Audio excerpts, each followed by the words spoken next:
All right, so in terms of actual node placement and anything like that, we are mostly done. However, what I need to go over with you is what does it take to actually create a compound extrusion of a surface, or more particularly, a poly surface. Let's go back to what we generated before, our ruled surface around the exterior of the building. So what you're going to see is, at this point, it works out pretty well, because if I pull any of my edges, you're going to see that the volumes are going to adjust with it just fine.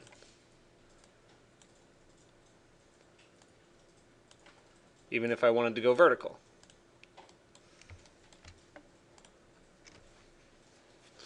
However, the generation of these complex forms is kind of finicky. So let's go back to the original state here. Looked like this. All of our walls are vertical. I suggest starting vertical, and then when you start to introduce, warped planes and leaning surfaces and stuff like that, you can isolate particularly where things are going wrong. So, sorry guys, allergies. What we have to do is basically create a couple of sets of surfaces. So we have an interior surface here. We could potentially offset and create another surface for the exterior wall around that. However, if we have an exterior surface that exists beyond this particular surface, we can't necessarily cap that. We have cap holes, and we have cap holes X. One thing that I do want to try that I haven't tried before is using two surfaces that are offset from one another, and then using cap holes X in order to connect them. You didn't miss anything. We haven't generated anything yet. So to do that, I need to offset the surface, but you know how in Rhino you can do an offset surface on a poly surface and it works? You can't do that in Grasshopper. A poly surface is going to read all the individual surfaces, but as a family. So what we're going to have to do is actually offset the curve, or essentially the poly line, and then we're going to reloft the exterior edge with thickness, okay, or I should say as an offset second surface.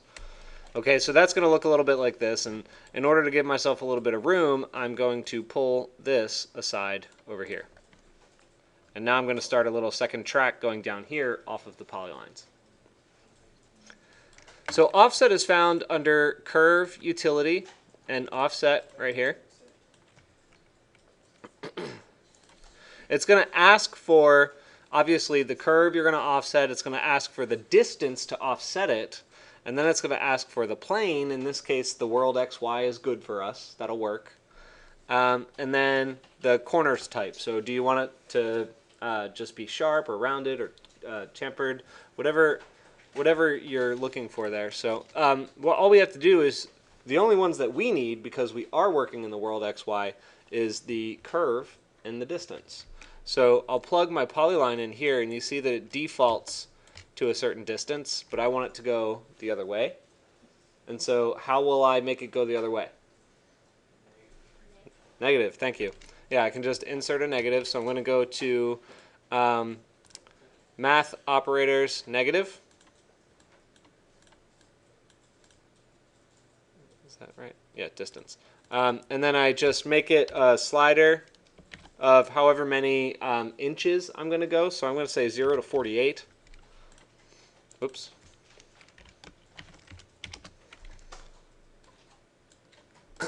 And because I'm working in inches here, I need to make a actual division divided by 12.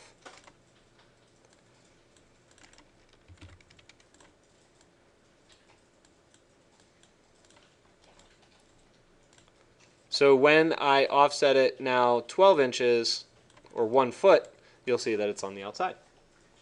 Easy as that. So let me move this down here. I'm going to move this down a little bit too, because I'm going to have to offset the other one as well. So I'll just go and copy this down and replace the curve connection with this polyline.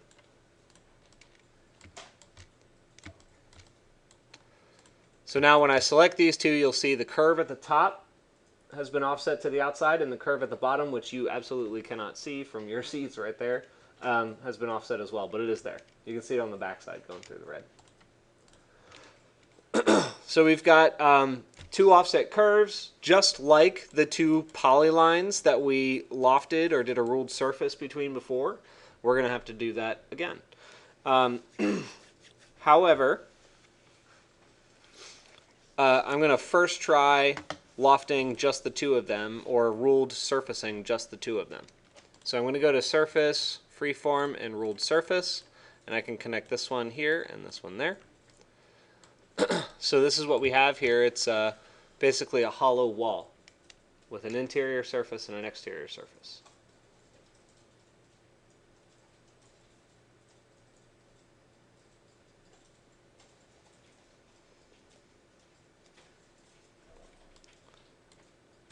I hear a lot of clicking, so I'm going to pause so you can catch up. All right, continuing on now. So we have these two ruled surfaces. I mentioned that I want to try something. The way that I did it is I used cap ends, so I had to actually create an extra surface on the bottom and on the top so that my ends were just on the front faces. Obviously, I had to join them all together first and then do cap. But I suspect when I look at the options for capping, there's cap holes, and there's this one that says cap as many holes as possible in a BREP set. So if I drop that in, it's going to ask for the BREP to cap. I'm wondering if maybe if I just plug the two of them in, it might be possible that I can just do it automatically. So I'm going to try taking my exterior wall ruled surface and plugging that in, and taking my interior wall ruled surface and plugging that in. So it looks like rather than, let me try flattening it. No. So we've got two individual surfaces, but it's creating two exterior closed BREPs. So that's not going to work. So here's what I've got to do. I tried it, didn't work. Let's move on. What I essentially have to do is create a series of ruled surfaces. So I've got my exterior wall ruled surface. I have my interior wall ruled surface. That's here. Yeah, I could make a copy of that if I want. In fact, I think I will. I'm going to make a copy of that and bring it down here. No, I changed my mind. Sorry. How did I do that? Oh, right. So what the way I'm going to do this is to basically take my two bottom curves and now rule surface them together, and then take my two top curves and rule surface those together. So I basically can just copy and paste and override the connection for each respective line. So if this offset curve is my top curve, I think it is. I think it's my top curve. Yeah, because it's going to the top points. So if I override the connection and produce one that goes from this line to that line, then I can get a surface on the top. So this one's going from the top curve polyline to the top curve offset. And then I can do another one from the bottom curve polyline to the bottom curve offset. And that one creates another rule surface on the bottom.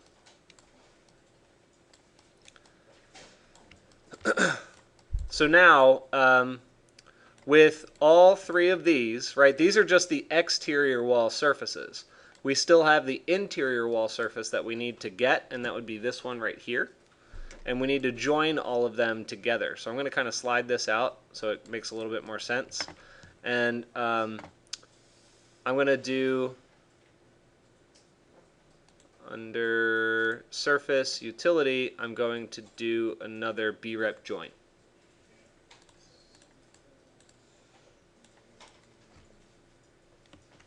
So here's what's going to happen. Take a look at the information that it's going to produce, right? So it creates untrimmed surface in all cases. So when I plug these in, I plug the first one in there, I can hold shift and hold shift and hold shift to plug the rest of them in, but then look at the form that it takes when it comes in.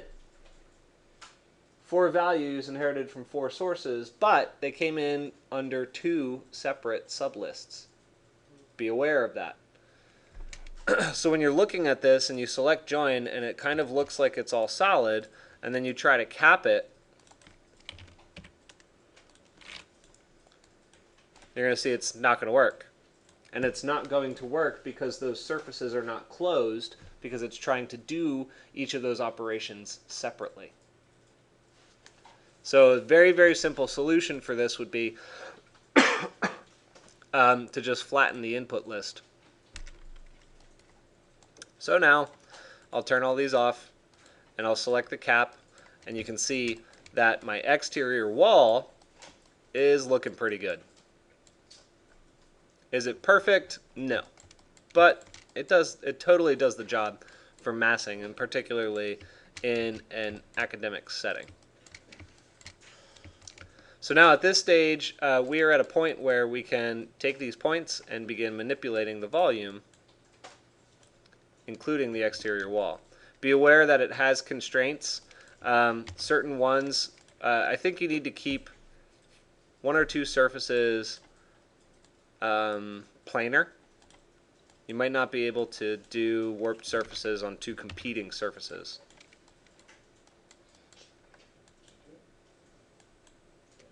Yeah. So it will give you some errors somewhere.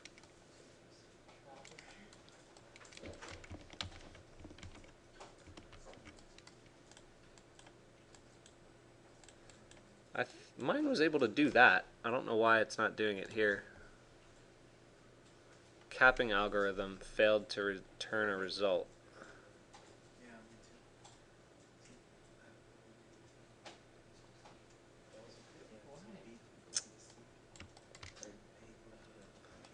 I don't know why this one isn't working. This should be working.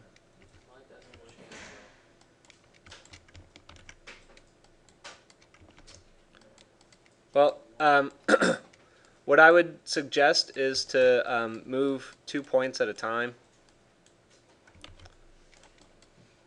Certain ones you should be fine with, stuff like that. Try to keep it planar if you can.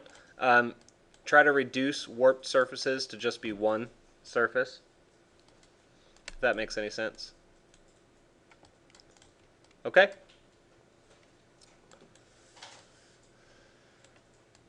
This was behaving a little differently for me before. Alright, so our next step is going to be developing the facade. I'm going to show you a couple of different ways of beginning to break it down, and then I'm going to introduce the parameters for your final. Okay? Any questions at this stage? Yeah. I'll check it out.